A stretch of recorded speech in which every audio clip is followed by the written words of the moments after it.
Certainly, we're going to see a shortage of healthcare providers. It's coming, it's happening, we're already seeing it. And certainly, PAs are poised to be one of those spots that can step in, which is exciting. But yeah, if you're just having them scribe and do orders, it's such a waste of good talent. So 14 years ago when you started, how did you get introduced to this career and what inspired you to start, exploring that and actually becoming a PA? Yeah, so I always kind of knew growing up that I wanted to do something to help people.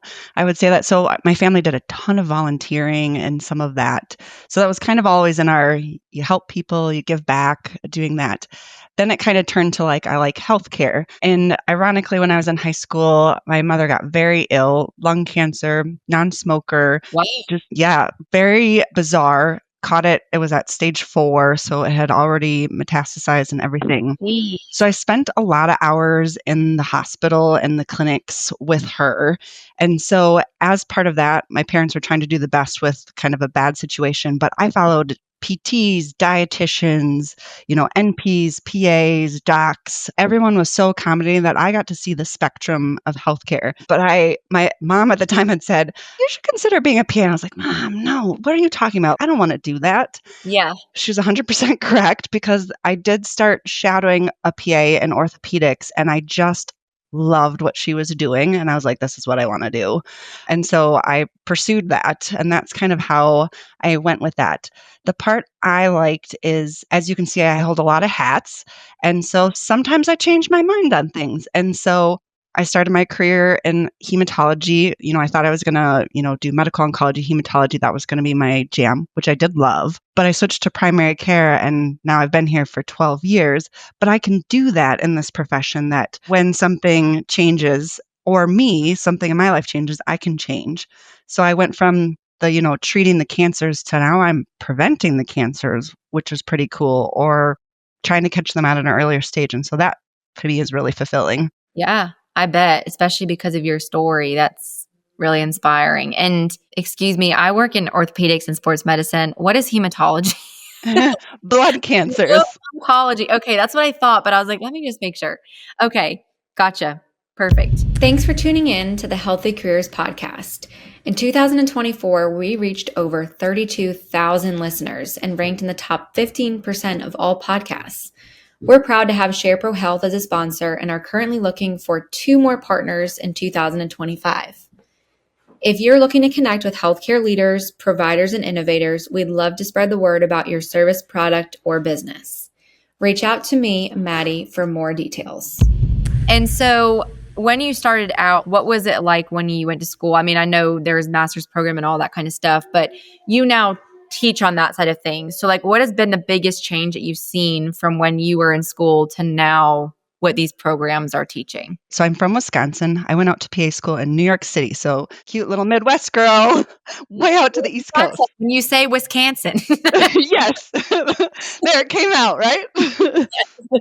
Okay, New York City. Wow, that's a big change. It was a big change. But ironically, at that time, our profession was going through a big change. They were switching from bachelor's to master's programs. And I say that because now I've gotten my doctorate, and there's a lot of talk about PAs and doctorate levels, that our profession's kind of in that change again. So the East and West Coast had switched to master's programs. And I was like, I don't want to do this more than once. So that's where I really applied, wasn't dating anybody at the time, kind of free will. So I was like, I'm going to go do something that I'm never going to do in my life. So I moved to New York City. Did you like it? I actually loved it, which people are sometimes surprised. I am also a musical junkie. So being a student and getting to go to musicals for like $20 was amazing. Yeah. And ironically too, you're not that far from great hiking and outdoor things. I could find anything to do. I biked all around New York. It was great. Yeah. I'm not a city person. I live where people can't find me. I told my husband the other day, I'm like, I don't like Halloween. People are coming to my house uninvited and I don't like that. But New York City is, I feel like when you're younger, it is there's never a dull moment. There's always something that you can do, somebody that you can hang out with, an event, a concert, anything you could desire. Yep. And it's funny because I also love being completely in smaller towns. Being in the mountains was my favorite thing with no people around, no cell service. So Yeah. It's, weird, biggest city to put me in rural. Change. Yeah. And so now where you live, what is it like? So our population's about 100,000. Oh, wow. Okay. We're surrounded by a lot of sort of farming communities and that. But it's strangely the only county in Minnesota that doesn't have a lake, which is also ironic, land of 10,000 lakes. And I live in the county and I also love the lakes. And so it's weird. We have no mountains, no lakes, but here I am. Well, at least hopefully it's close enough that you can travel to them. Yes. Also. But I will say, with as far as kind of how education's changed, I feel like technology is probably the biggest thing that's sort of changing the landscape of education. So, we were doing, cadavers, dissecting, doing some of that in PA school. And there's a lot of technologies where you don't necessarily need a live cadaver to figure out with some of the 3D, 4D sort of models. And even, thinking about notes. There is something to be said about writing a physical note, but now we're using so much technology with verbally saying things and working through things. And so how do you also make sure you're keeping the cognitive changes, but moving with the technology as well, too? That is so true because they say that you retain knowledge better when you write it down. And even in my profession with recruiting, everything is so online and software and AI this and, automate that. And yes, I leverage them and use them, but when I take notes, everything I do I like to write it down because then I remember it. If I'm trying to do something online, I feel like it's taking my brain away from it, So I can understand, especially like in a clinical setting, I've been in those rooms where they're like, are you okay with us using, AI to transcribe the whole thing? But then you look back on the notes and you're like, this is not what I said, and then it's like, okay, is there a quality assurance check within those two things?